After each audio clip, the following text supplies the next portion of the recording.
Kaleshwaram project మీద CBI విచారణకు మీరు సిద్ధమా? ఫస్ట్ దాని మీద స్పష్టం చేయాలి. మేము అది ఒకటి. కేసీఆర్ బీనా మీద సిబిఐ విచారణ మేమేది కడతాం. ఇప్పుడు గతంలో కాంగ్రెస్ పార్టీ ఏం చేసింది? సిబిఐ విచారణ జరపాలని చెప్పి లేఖలు రాసింది. అప్పుడు భయపడ్డటువంటి బీఆర్ఎస్ పార్టీ ప్రభుత్వం సిబిఐ వ్యతిరేకంగా ఏ విధంగా తీర్మానం చేసిందో ఏ విధంగా చేసిందో తెలుసుకోవాలి. మరి కాంగ్రెస్ పార్టీ ప్రభుత్వం ఇలా రాష్ట్రంలో ఉంది కాబట్టి సిబిఐ విచారణ కోడలను తప్పే ముందు వరకు ఇవ్వాలనినా చీఫ్ జస్టిస్ లేఖ రాశారు. మేడిగడ్డ బ్యారేజ్ మీద మాత్రమే విచారణ జరపాలని చెప్పి. మరి 1,00,000 కోట్లు కాళేశ్వరం ప్రాజెక్టు మీద కేసీఆర్ కుటుంబం దుబ్బిందని చెప్పి కాంగ్రెస్ పార్టీ గతంలో ఆరోపణ చేసింది వాస్తవం. మరి పూర్తి కాళేశ్వరం ప్రాజెక్టు మీద విచారణకు కాంగ్రెస్ పార్టీ ఎందుకు చీఫ్ జస్టిస్ లేఖ రాయకపోయింది? ఇంకా మేడిగడ్డ బ్యారేజ్ మీద ఎందుకు రాస్తున్నది వల్ల? మరి ద్వంద్వ విధానాలు ప్రజలు సహించరు. మరి బీఆర్ఎస్ పార్టీ అవినీతి మీద కాంగ్రెస్ పార్టీ కొట్లాడితే మేము కూడా పక్కా కలిసి వస్తాం. మేము 100% కలిసి వస్తాం. బీఆర్ఎస్ పార్టీ తెలంగాణ రాష్ట్రాన్ని దోసుకున్న పార్టీ, తెలంగాణ రాష్ట్ర ప్రజలను సర్వనాశనం చేసిన పార్టీ బీఆర్ఎస్ పార్టీ,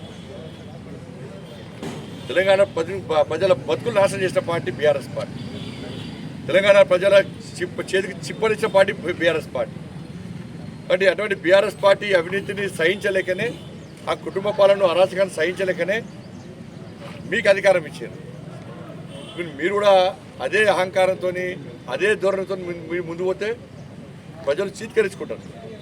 ఇలా అవినీతి విషయంలో బీఆర్ఎస్ పార్టీ అవినీతి విషయంలో విచారణ విషయంలో మీకు సహకరించడానికి భారతీయ జనతా పార్టీ సిద్ధంగా ఉంది.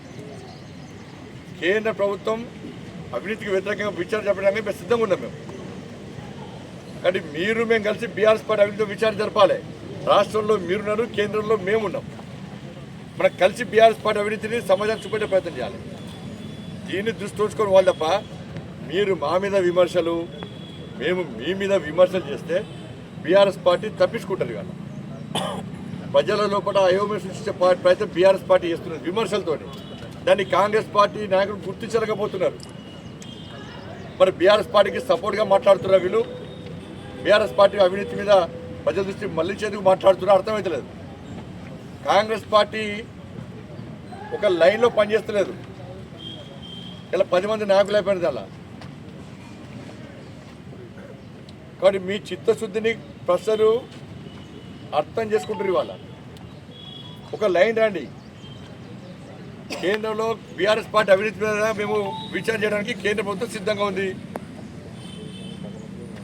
కాబట్టి మేము కలిస్తే కదా బీఆర్ఎస్ పార్టీ అవినీతి బయటపడ్డది. ఇవాళ మీ కాంగ్రెస్ పార్టీలే కొంతమంది ఆ విచారణ అంటారు, కొంతమంది ఈ విచారణ అంటారు, కొంతమంది కాళేశ్వరం మీద విచారణ అంటారు, కొంతమంది మేడిగడ్డ మీద విచారణ అంటారు, బ్యారేజ్ మీద విచారణ అంటారు. కానీ ద్వంద్వ విధానాలు పక్కబెట్టి మేము కలిసి బీఆర్ఎస్ పార్టీ అవినీతి మీద విచారణ జరిపి బీఆర్ఎస్ పార్టీ బండారాన్ని బయటపడితే ప్రజలకు వాస్తవాలు చెప్పే ప్రయత్నం చేస్తే ప్రజలు హర్షిస్తారు. దాన్ని గుర్తుంచుకోవాల్సిందిగా మేము విజ్ఞప్తి చేస్తాం.